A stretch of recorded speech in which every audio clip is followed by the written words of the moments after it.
How to sew the Carpenter's star. Learn how to make the Carpenter's star block and then use it to make the Carpenter's tote and the beautiful Carpenter's Constellation quilt. To make a Carpenter's star block. Making the HSTs, we'll start by making these. So take all the fabrics pieces for one Carpenter's star.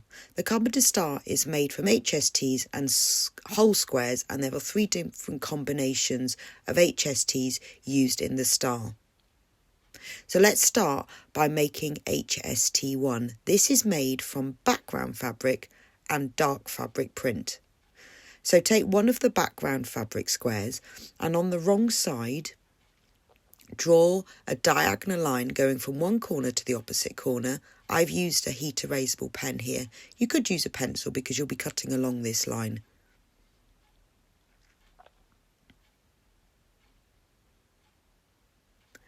Now place this square right sides facing with one of the dark fabric squares. Make sure that you match up all the raw edges and then pin together all the way round. Because you're going to be working 4 lines of stitching on this square to join them together, it can shift as you're stitching. So I would suggest that you put a few pins in. I tend to pin all the way around the edge, pop one in the centre and then one in the top of each of the diagonal lines. You can move these as you're stitching, but it just helps to hold it all together when you're working the lines of stitching. And next you need to stitch 1/4 inch either side of both diagonal lines so that you have 4 lines of stitching in total.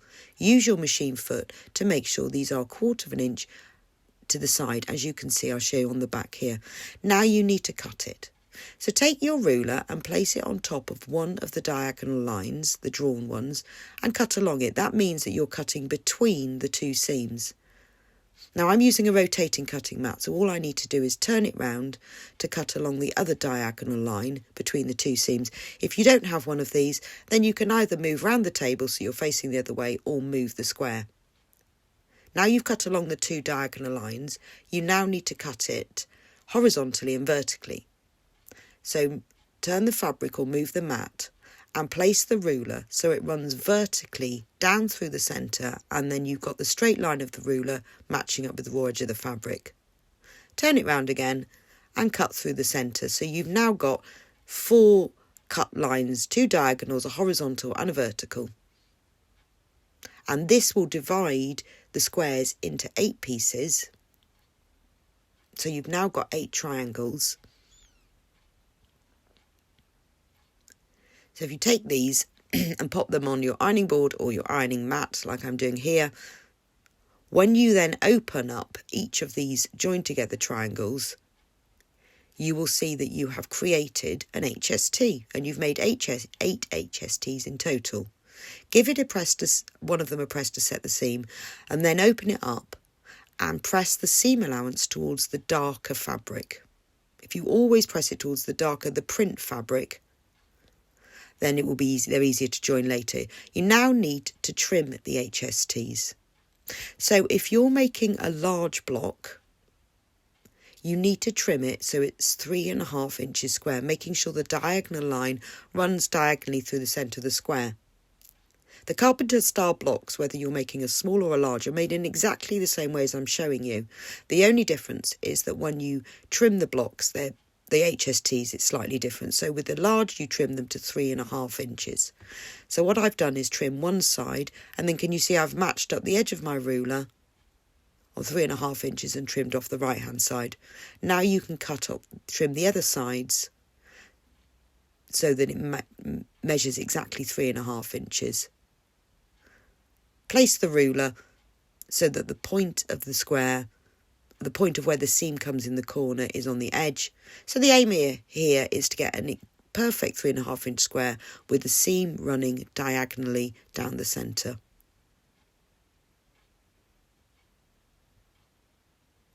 Now you need to repeat this with all of the background fabric squares. If you're making the small Carpenter style block, I'm going to show you here how to trim it. This is with a dark and a medium print, but just to show you that these are trimmed into a 2.5 inch square. You do it in exactly the same way, trimming all 4 sides to make sure that it's 2.5 inches exactly, and also that that diagonal line runs through the centre.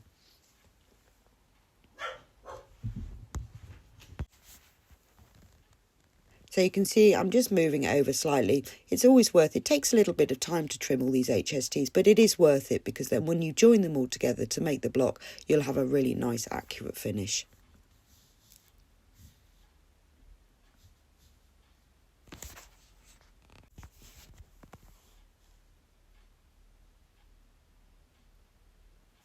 Now you need to repeat this so that with the medium fabric and the background fabric, you will have 16 HSTs. So you've got 16 dark and background, 16 medium and background. And then HST3 is made from medium fabric and dark fabric, made in exactly the same way. So you can see here, I'm placing them right sides facing. And then you'll cut along these, and here are the 16 HST3s.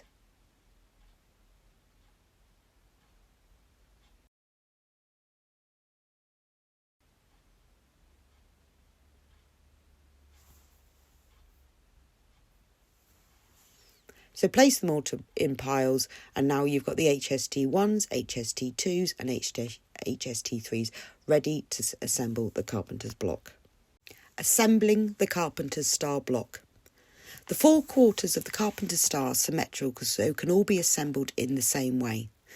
Referring to all the Carpenter's star quarter layout diagram, place the background fabric squares, the background fabric rectangles and the HSTs right sides up in the arrangement.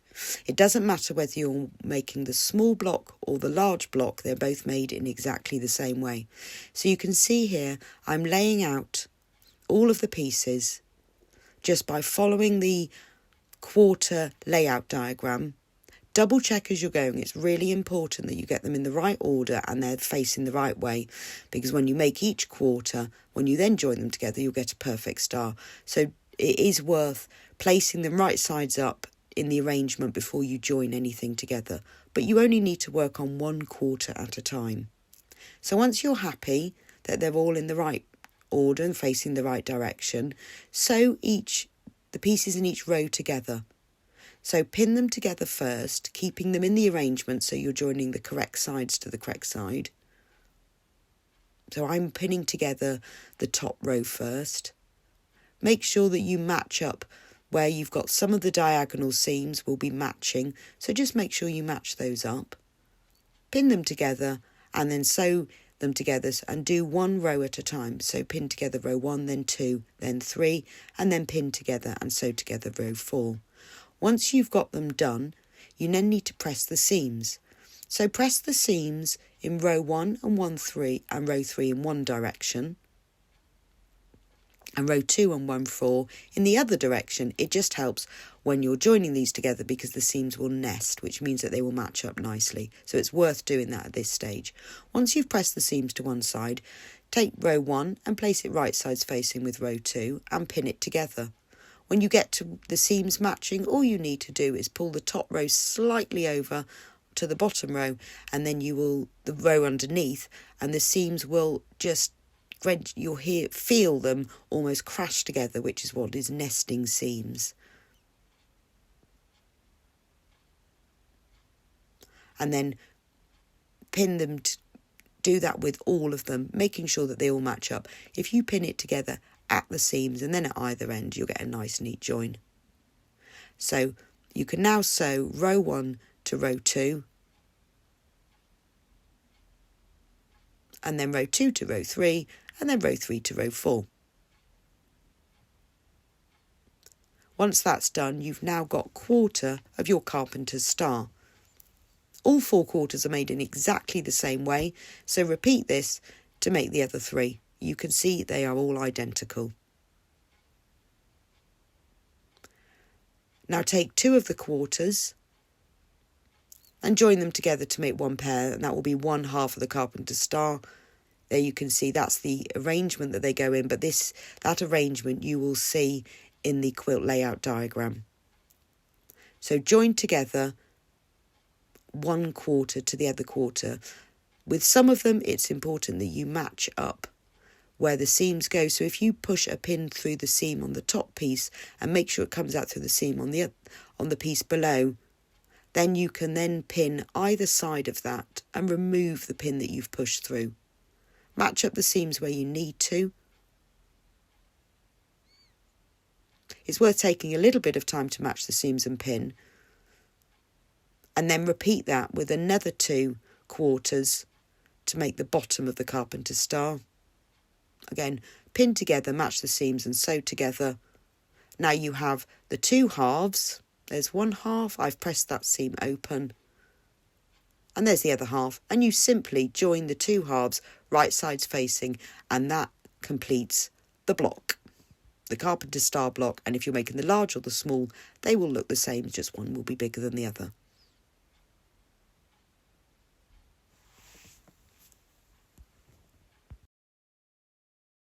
Making the carpenter's tote. Making the bag front and back. Start by cutting out all the fabric pieces that you need for the carpenter's tote. You will see these listed in the ingredients in the instructions. So these are all the print fabrics and the plain fabrics used for the carpenter's stars, which are on the front and the back. And you see I have labelled all of these so I know which is which. Then you need to cut out all the pieces for the handles and the borders and the linings.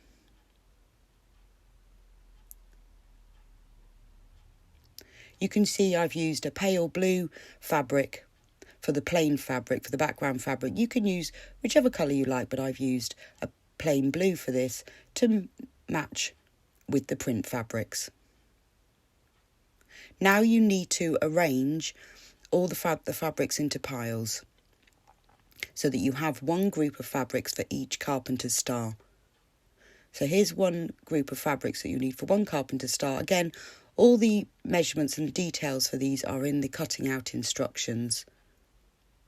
Arrange them into 2 piles because you make one small carpenter's star block for the front of the bag and one for the back of the bag. It's easy if you arrange these into piles and make one carpenter's star at a time. Now you can see I've made the 2 carpenter's stars. They're small ones. Just follow the carpenter's star block instructions to make these. And you can see that they're both identical.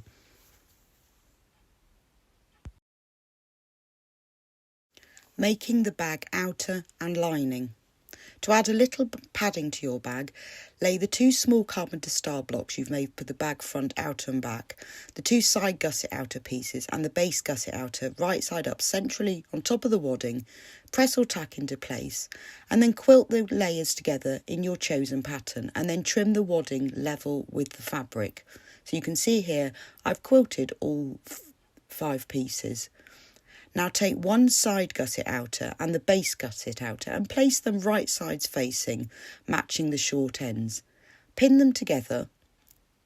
Now measure 1/4 inch down from the top and mark that with a pin. And measure 1/4 inch up from the bottom and mark that with a pin. And then you're going to stitch these 2 pieces together between the pins so that you leave 1/4 inch unstitched at the top. Take the other side gusset outer and place that right sides facing with the other short end of the base gusset outer. Pin them together and again measure and mark with a pin 1/4 inch down from the top and 1/4 inch up from the bottom. By leaving 1/4 inch unstitched at the top and bottom, it will make assembling your bag easier and neater. Stitch together between these 2 pins. Press the seams open and then you will have finished stitching the long gusset strip outer. Now take the bag front outer and place one of the side gusset outers that you've joined on down the right hand side, matching the raw edges, open up the seam that joins that side gusset outer to the base gusset outer so that it matches with the bottom right corner of the bag front outer, and pin that into place. Once you've pinned it together at the top and bottom, you can then pin the two pieces together along the edge. Make sure that the raw edges are matching, and place quite a few pins in. Because of the wadding, it's a little bit extra bouncy, so by putting more pins in, it helps to hold it in place and keep those raw edges matching. Now, starting at the top, stitch all the way down, but stop stitching on the seam. Reverse stitch. Once you've done that, take it out from under your sewing machine, turn it round and pin the base gusset into place. Again, open up the seam allowance and press the corner of that seam allowance with the corner of the bottom of the bag front outer. You might find it easier to actually pin these seam allowances open. Because of the wadding, it's a little bit more bulky, so it's easier to see what you're doing if you pin both of the seam allowances into place. Then you can pin between the two ends.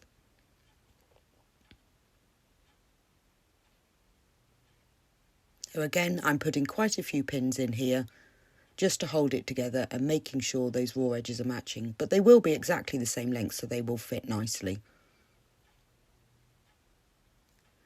Now start stitching on that seam and making sure the seam allowance stays pressed open on the seam. Stitch all the way along and stop stitching and reverse on the seam. Don't go right to the end, just on the seam. So you can see here I've stitched the base gusset into place. You can take those two pins out. Now turn it around and pin the base, the other side gusset up the other side of the bag front outer. Match the top raw edges first. Open up the seam allowances. You can see here, as with the others, they form a nice right angle in the corner. So leaving that 1/4 inch unstitched helps you to get neater, more accurate corners. So pin that and then pin together between the top and the bottom, making sure that the long raw edges are matching. And then sew together, starting from the bottom and finishing all the way at the top. Now your gusset is attached to the bag front outer. So take the bag back outer, place it right sides facing and sew the gusset into place all the way around the bag back outer in exactly the way, working on one side at a time, taking it out from the machine, always stopping where the seam stops in exactly the same way. So once you've sewn that into place, that completes the bag outer.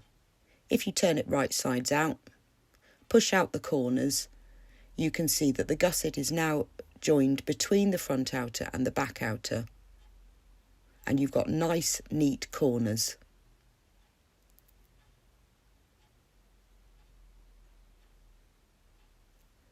Now the lining is made in exactly the same way. You join together the lining gusset pieces into one long strip, just like you did with the bag outer.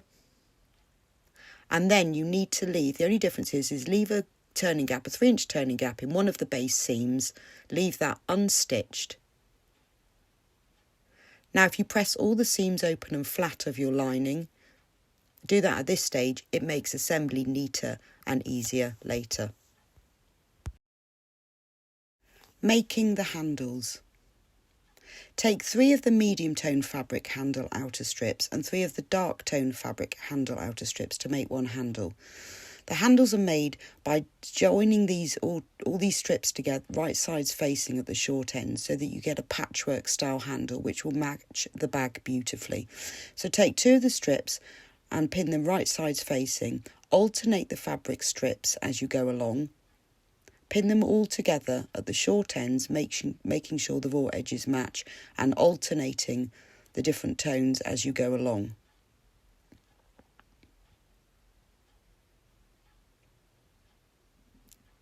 So you have 6 little strips in total, which will make one handle. And then take the final one and pin that into place. Now sew all of these pieces together and your handle outer will look like this. You can see I've pressed the seams open to keep them nice and flat. Now place this pieced handle outer right sides facing with one handle lining. This is cut from the background, plain background fabric. Pin it together along the raw edges on the top raw edge and the bottom raw edge. If you find that your handle outer and your handle lining are slightly different lengths because of the piecing, just trim them to the same size. It doesn't really matter if they're slightly different lengths. It sometimes happens with the piecing. Just trim them to the same size, then sew together along the top and the bottom. Then you will end up with a tube. Press the seams open and you need to turn this tube right sides out. I'm going to use a turning tube to do this, so I've tacked it together along one end. To use a turning tube, pop the tube inside up to the end, take the stick that comes with the tube and push it right sides out. If you don't have a turning tube, then just turn it right sides out. It just takes a little bit longer. Once your handle is turned right sides out, press it so that the seam at the top and the bottom lies right on the edge. And give it a good press so that the outer and the lining are nice and flat and the seams lie on the edge. Once that's done, top stitch along the top edge and the bottom edge to neaten your handle. So here's one handle complete. Trim off the ends because they're all frayed a little bit, just to give you a neat starting point. Then repeat this whole process to make the other bag handle in exactly the same way. Assembling the tote. Take your bag outer that you've already made, and along the top edge, measure 2 inches in from that side gusset seam and mark that place with a pin. And then measure 2 inches a little bit further down. Now take one handle and place it right sides facing so the outer edge of the handle matches up with that mark, and so that it's extending 1/4 inch above the top of the bag. Now pin that into place along the top and a little bit further down as well. Now move the bag outer around a little bit and measure 2 inches in from the right gusset seam. Mark that place with a pin. Now take the handle, making sure it's not twisted, loop it round and match the outer edge of it with the pin, and making sure it's extending 1/4 inch above the top of the bag. This will make the handle more secure. Then pin it into place a little bit further down. Now tack the handle into place on the top using a long stitch on your machine and a little bit further down where the second pin is. This just helps to keep it straight during assembly. So you can see I've pinned and tacked one handle to the front of the bag, then repeat this to pin and tack the other handle to the other side of the bag. Now take your lining and place the bag outer inside it. Make sure that the lining and the outer are right sides facing. So if you've got the lining wrong sides out, pop the outer inside and they'll be right sides facing. Now start by matching up those side gusset seams. So open up the seams so they're nice, open and flat, and match the gusset seam of the lining with the gusset seam of the outer and pin them together. And then match the other gusset seam of the lining to the gusset seam of the outer. You can do this by just rolling it back a little bit to make sure they're matching. Now turn the bag around and match up the other gusset seams. So again, make sure they're open and flat. Pin together on one seam.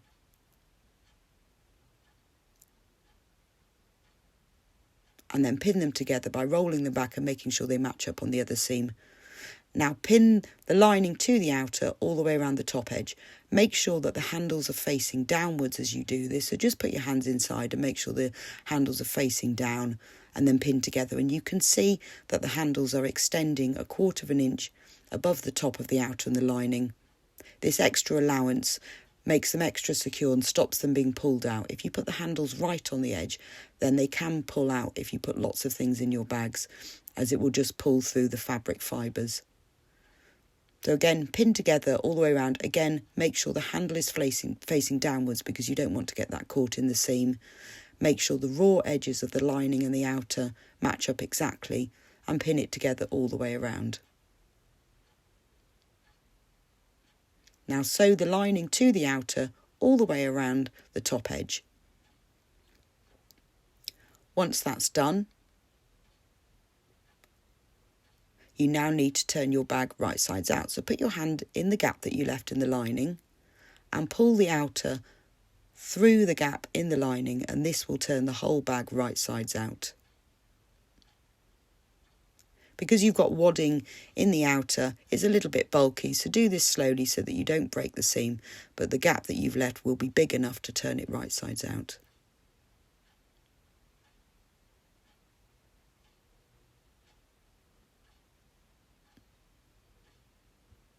So once the outer's right sides out, make sure the lining is right sides out. Push out those corners on the lining.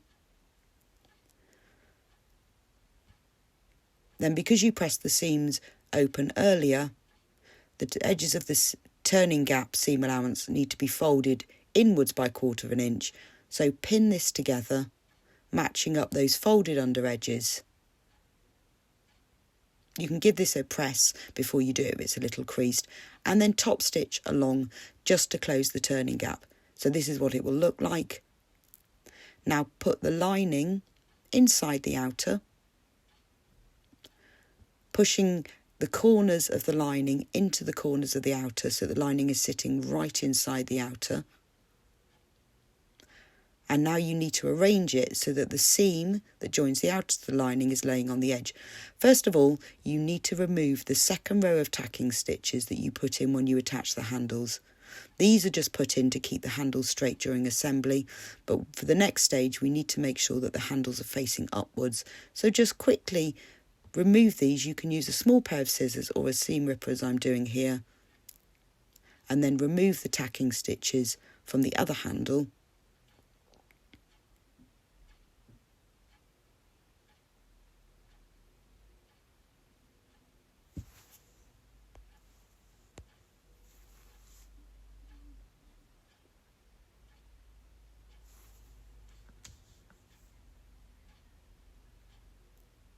Now all the tacking stitches are removed. Make sure the handles are facing upwards. Take out any loose threads that are still there. Now fold the seam and roll it between your fingers so that the seam is lying right on the top edge. You can give this a press before you sew if you like, just to make sure that that seam is lying right on the top edge. Push the lining to the inside just to make sure. Then top stitch all the way around the top edge. I've actually added 2 rows of top stitching. It makes it a little bit neater, adds some decoration and keeps the lining inside. Now your tote bag is finished and ready to go.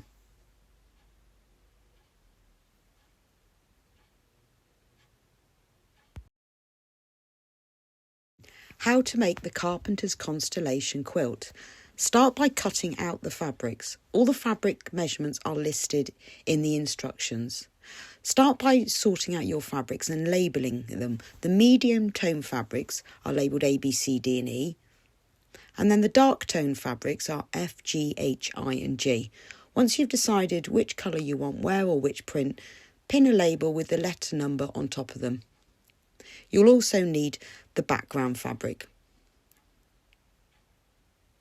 Once you've sorted out all of your fabrics, you can then cut them into all the pieces that are listed in the instructions. You've got pieces to make the Carpenter star blocks, as well as the pieces that are made to make the Shoo Fly blocks, which are placed around and between the Carpenter stars, which create the whole of the Constellation pattern.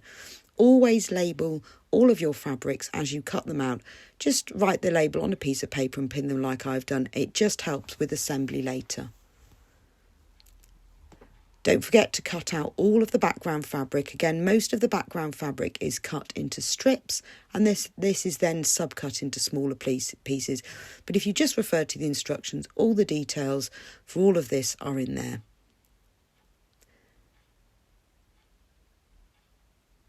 With the remainder of the print fabric, you need to cut this into smaller pieces to make a scrappy binding. So what I've done is cut them into lengths of about 10 inches, but you can see from here that those lengths vary, just go roughly 10 inches.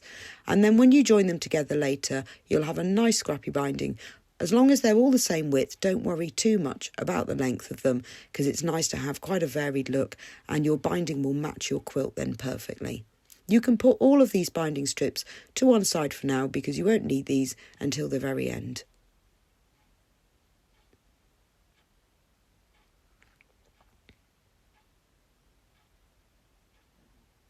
Once you've cut out all of the fabrics, then sort them into piles for each Carpenter's star block.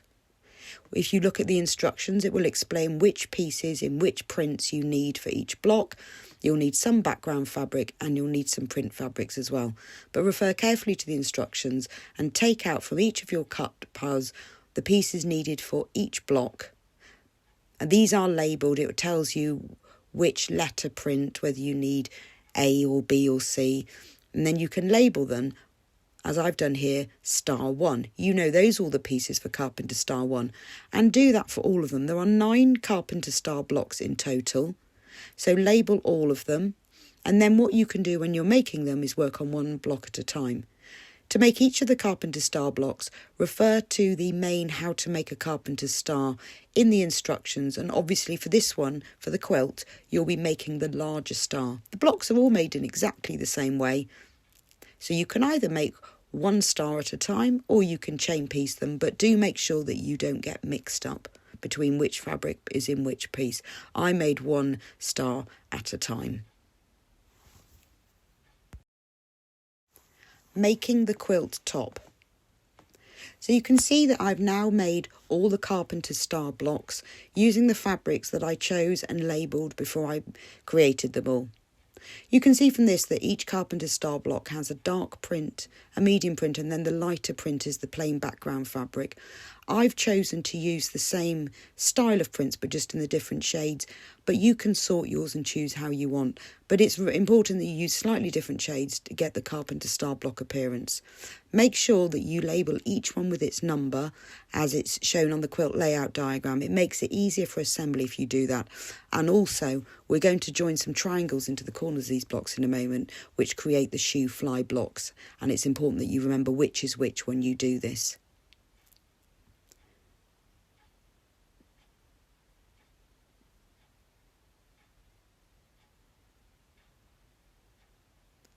So now I'm going to start with Star 1. Refer to the quilt layout diagram to see which print square goes into which corner of this star. For Carpenter Star 1, I need a fabric C, fabric G, fabric H and fabric I. And the diagram shows me which one to put in which corner. So I'm going to start off with the fabric G one that goes into the top left-hand corner. So on the wrong side of this square, draw a line diagonally from one corner to the opposite corner.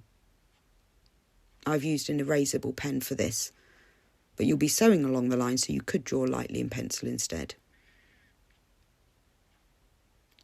Now take block 1,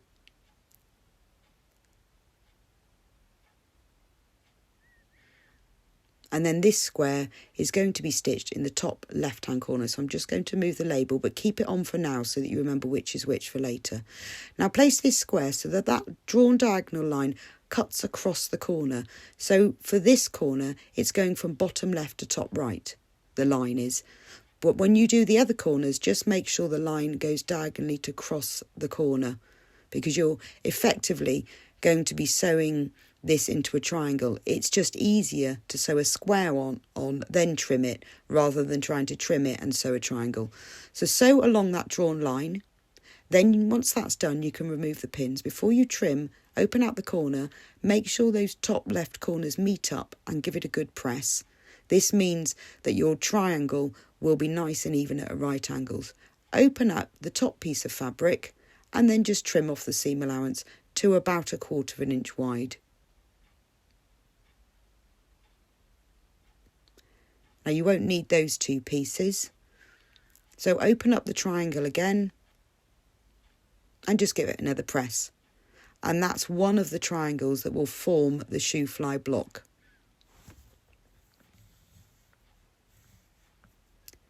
Now repeat this to sew all of the other squares into the other 3 corners. Again, making sure you follow the quilt layout diagram to see which square, because you can see that this block has a different print square in each corner, and this is important so that it forms the correct Shoo Fly block pattern later. Once you've done that to star 1, repeat that with all of the stars. You can see here that they have different prints in each of the corners, and in a moment you will see that when you join all the squares, the blocks together, it's important that those prints will then match up with the adjacent prints to form the blocks.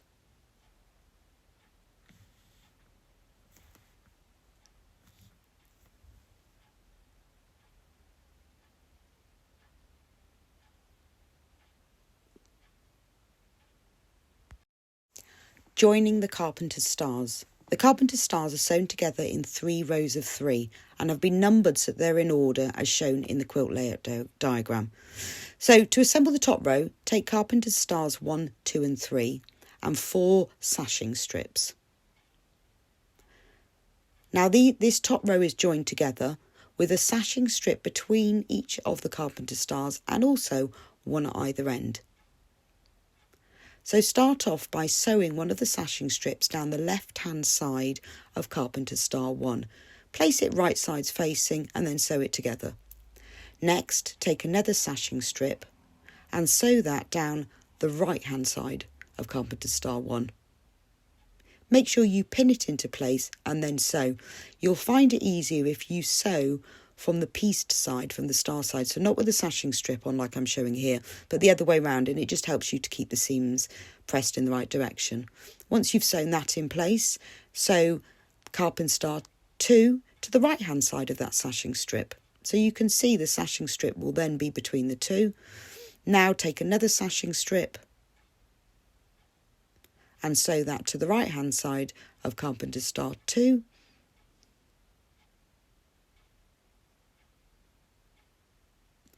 And then take Carpenter's star 3 and sew that to the right hand side.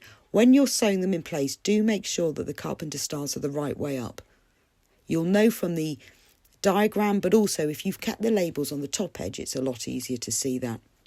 And then sew a sashing strip to the right hand side of that 3. It's important they're the right way up so that these Shoo Fly blocks work out. Now here's the top row finished. You can see I've sewn all the sashing strips on and I've also pressed the seams open and flat.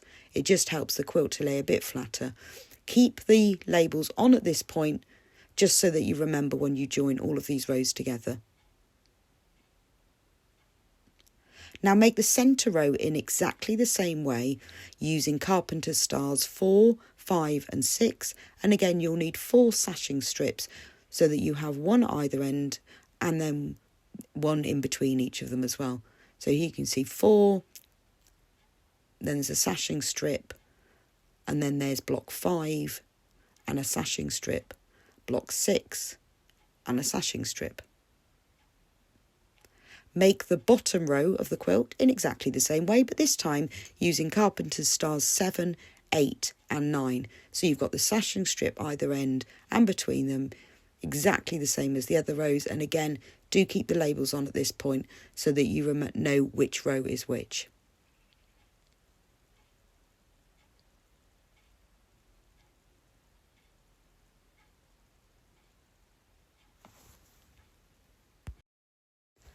Making the horizontal sashing rows.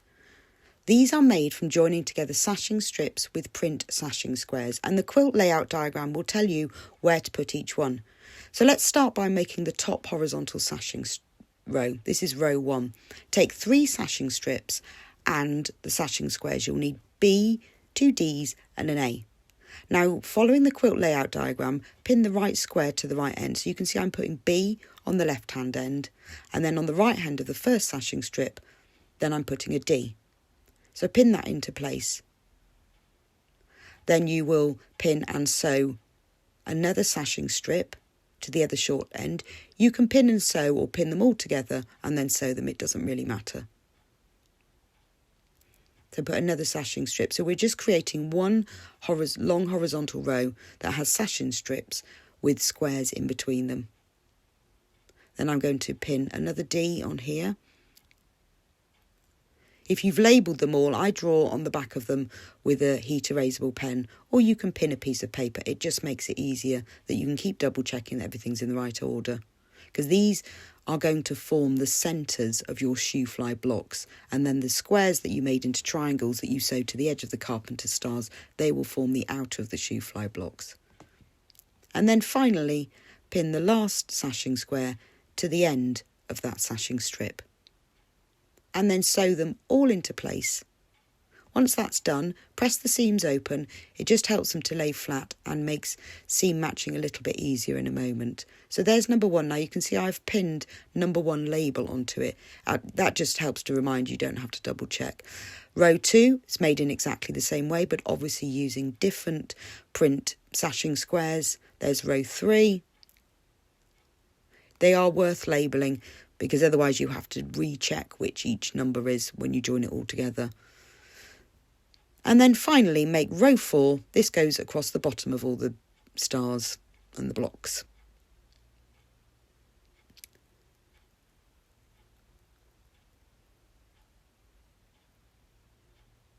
So once you've done that, all your horizontal sashing rows are now finished. Assembling the quilt top. Now take the top horizontal sashing row, this is the one that you labelled row 1, and pin the bottom long raw edge of this to the top of the top row of the joined Carpenter stars. All you need to do here is make sure that the seam that joins the squares to the strips matches up with the seam below. This is because those sashing squares are going to be the centre of the Shoo Fly blocks, so it's important that you match up those seams. Those are the only seams you need to match up because obviously the sashing strips are nice and long. It's just these, where these squares meet the centre of those triangles, that you need to make sure these seams match up. So if you just lay them on carefully, you can either roll the seams back to make sure they match up, or push a pin through the top seam and into the bottom seam, and then you'll know they match. It's worth taking a little bit of time to try and get these seams to match, just because you'll get a neater finish. And luckily, you only have a few across each strip. The rest of it is just a plain strip, so there's no corners to match. I've still got the labels on my stars. Now you can either pin these into the centre of the stars, or you can take them off now, because you'll probably remember which is which, because this is the final stage of joining the whole quilt top together. So pin the whole strip into place, the whole horizontal row, before you sew it into place. And it'll all match because everything has been cut exactly to fit.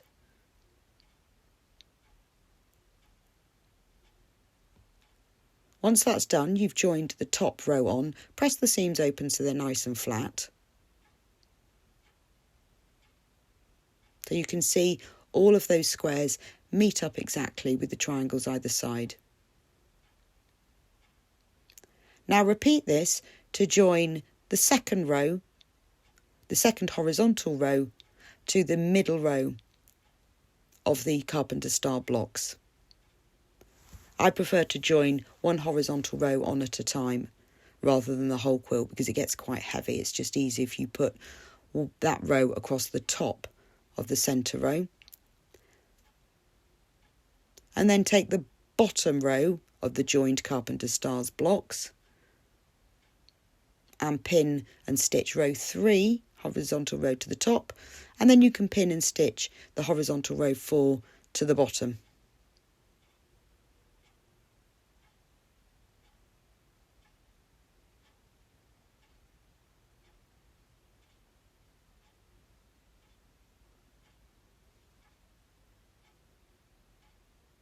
So now what you can do is join all these together. So here's the middle row, Carpenter star block row with the horizontal row above, and here's the top row that's got its horizontal row above. So you can now join these together. So place the top row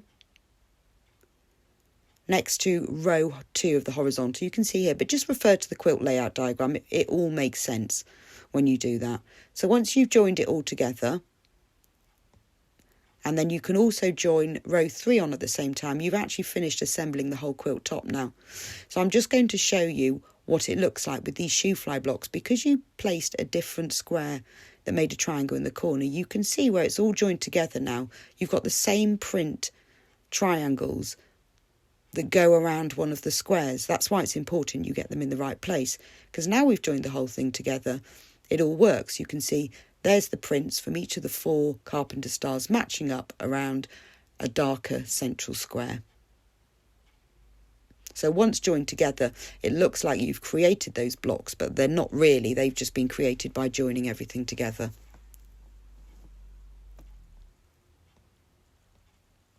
So that's it, your quilt top is finished. Binding the quilt. Once you've made the quilt top and quilted it all, it's ready, time for you to add the binding. So you need to take all those binding strips that you cut earlier, all the different ones to make the scrappy binding, and we're now going to join them together. Take 2 strips, make sure they're different ones, and place them right sides facing at right angles. Mark the bottom of the top strip where it meets the bottom strip, and then draw a diagonal line across here. Now sew along this line. So pin the 2 pieces together and sew along the drawn line.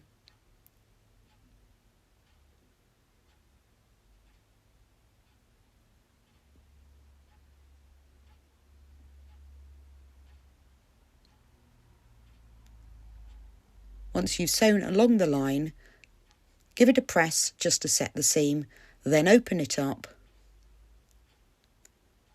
Press the seam open. It's easier to press it open before you trim it because you've got more fabric to deal with. And then once you've pressed it open, you can then trim the seam to about 1/4 inch. Once you've done that, you join all the binding strips together in the same way and then bind your quilt. For more detailed and in-depth instructions with a video tutorial about how to bind a quilt, visit the section on the Amber Makes website, ambermakesco.com, that will tell you exactly how to bind your quilt. So you can see, once you've joined them all together in the same way, you'll have a nice long piece of binding that's all ready for binding your quilt. But visit the Amber Makes website for a more detailed tutorial that will give you the different options of whether you want to machine sew it or hand sew it to finish.